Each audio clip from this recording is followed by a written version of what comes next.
Hello tout le monde, aujourd'hui on va parler de Rival Sons et plus particulièrement du guitariste légendaire Scott Hallyday.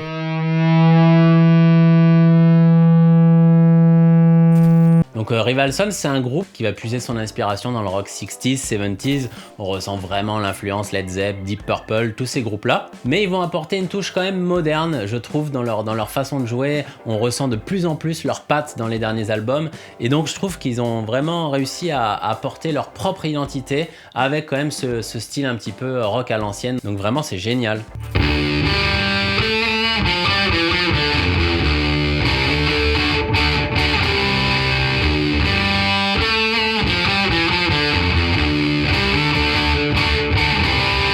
Donc c'est un groupe qui s'est formé en 2009 et pour les avoir vus sur scène, honnêtement, c'est une véritable ambiance. Avant le concert, avant qu'ils arrivent sur scène, ils passent toujours une musique style western, ça vous plonge directement dans l'ambiance. Enfin vraiment, c'est les rockstars, hein.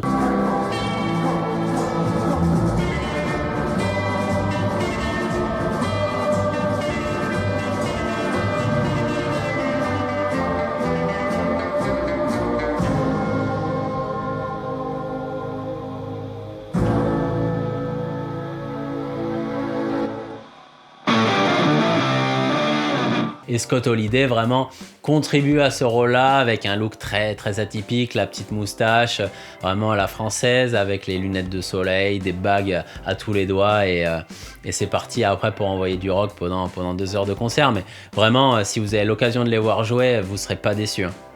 Donc maintenant, on va essayer de voir un petit peu en détail comment sonner à la manière de Rival Sons et plus particulièrement Scott Hallyday. Donc je vous retrouve de suite sur un premier riff qui détonne.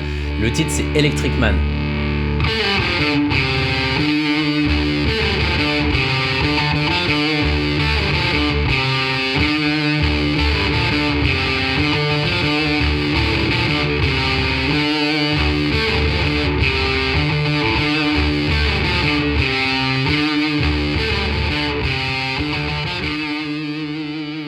Pour parler un petit peu de ses guitares, Scott Hallyday il a commencé la guitare assez jeune, il a commencé sur une guitare classique espagnole et puis sa première guitare électrique c'était une réplica de Gibson Les Paul noir, c'est son oncle qui lui a offert cette première guitare. Donc ensuite on le connaît pour jouer sur énormément de guitares, hein. Quand il arrive sur scène c'est quelqu'un qui ramène beaucoup de matos, donc il a des Gibson Firebird, il va avoir des Gretsch, on le voit aussi jouer sur des Fender Jaguar, mais sa guitare de prédilection c'est une Coher Excalibur en Olympic White et cette guitare là elle est extraordinaire. Il dit même qu'elle est à l'origine de 90% des enregistrements sur certains de ses albums, donc c'est une guitare qui le suit partout. C'est pas donné, hein. J'ai été voir un petit peu sur internet par curiosité, on est à peu près sur 5-6 000 € pour avoir ce style de guitare, mais honnêtement c'est vrai que ça sonne super bien et puis ça contribue au personnage et au son surtout qu'il cherche à mettre en avant. Donc il a aussi une guitare en aluminium qui a été fabriquée par un luthier français et vraiment ça, pareil, ça en jette sur scène, ça prend vachement les lumières, c'est extrêmement brillant et réfléchissant, donc c'est atypique. Ce que j'aime beaucoup chez ce guitariste là, c'est qu'il va par exemple dans ses solos, il va avoir un jeu hybride. Alors je m'explique, c'est-à-dire qu'il va jouer, il va avoir ses 4 doigts de libéré et puis si vous avez remarqué, il a une petite bague qui va lui permettre de... En fait il a switch, il fait un demi-tour et puis il va pouvoir passer en guitare slide et hop il re-switch et il a ses 4 doigts libérés. Ce qui va permettre dans un seul et même solo d'avoir cette diversité entre le jeu avec les doigts et le jeu au slide. C'est un petit détail mais vraiment quand vous écoutez son jeu, je trouve que ça apporte quelque chose d'original et de vraiment différent.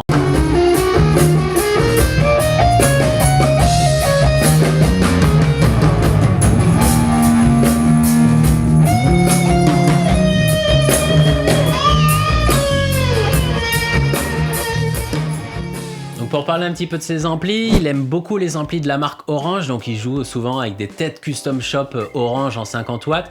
La grosse particularité qu'il a, c'est qu'il va jouer avec 2 têtes, donc 2 têtes, 2 cabinets, avec des 4x12 à l'intérieur. Mais ce qu'il va faire, c'est qu'il va en jouer un dirty, donc avec ses sons très saturés, donc il aime beaucoup la fuzz, mais on va y revenir un petit peu plus tard dans la vidéo, on va voir quel genre de fuzz il utilise. Mais pour en revenir aux amplis, il va jouer un dirty et un clean, ce qui fait que vous avez cette impression qu'il y a 2 musiciens, 2 guitaristes qui jouent, et il a un son extrêmement massif. On sait aussi qu'il aime beaucoup les amplis de la marque Supro, qui est à l'origine du titre Electric Man par exemple, hein.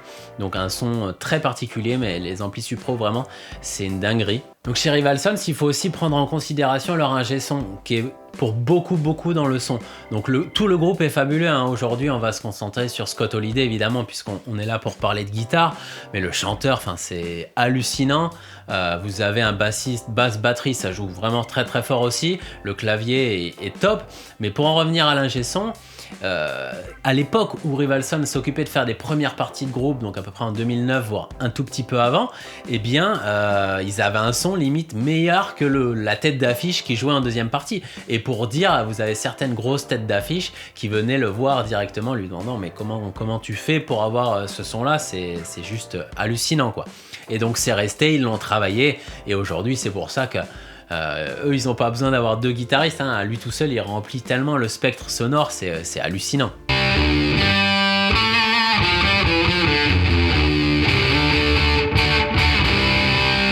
Donc on va parler un petit peu de ses pédales de guitare. Alors on va pas rentrer trop dans les détails, puisqu'il a 3 pédalboards sur scène, bien chargés à chaque fois. Donc ça prendrait 1 heure le temps de voir spécialement en détail chaque pédale. Mais on va se concentrer sur les grands groupes. Donc son son, ça va être de la fuzz. Il a plein de types de fuzz différentes, mais principalement la Zivex ou la Hellbender. Donc il va aussi utiliser un octaveur, donc dans les riffs qu'on va écouter juste après, moi je vais utiliser la fuzz de chez Earthquaker Device avec un octaveur. Je vais également mettre une reverb et un délai très court. Donc par exemple lui, je sais qu'en délai il utilise la marque Line 6, un délai assez mythique.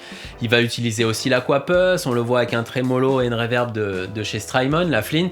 Donc voilà, il va avoir extrêmement de pédales sur scène avec des sons très synthétisés, mais des sons très vintage aussi avec la fuzz, qui est quand même une des premières pédales qui est sortie. Donc ça va être un mélange comme ça de moderne, d'ancien. Donc voilà, si vous connaissez pas le guitariste Scott Holiday, on va quand même prendre le temps de jouer quelques riffs. Je vais vous montrer 2-3 riffs, mes riffs préférés. Ce qu'il faut penser à faire souvent, c'est qu'il va désaccorder la première corde. Au lieu d'être accordé en mi, il va la passer en ré pour avoir ce son très sombre et très massif quoi. Donc voilà, écoutez, je vous remercie d'avoir regardé cette vidéo jusqu'au bout. N'hésitez pas à vous abonner, à laisser un petit commentaire, et puis dites-moi peut-être un sujet pour la prochaine vidéo, n'hésitez pas. J'essaie de prendre le temps d'étudier plein d'artistes dans le style blues rock, c'est vraiment le genre que j'aime, mais si vous avez des idées, n'hésitez pas, je me ferai un plaisir de traiter ce prochain sujet en vidéo. Allez, je vous dis à la prochaine, restez connectés.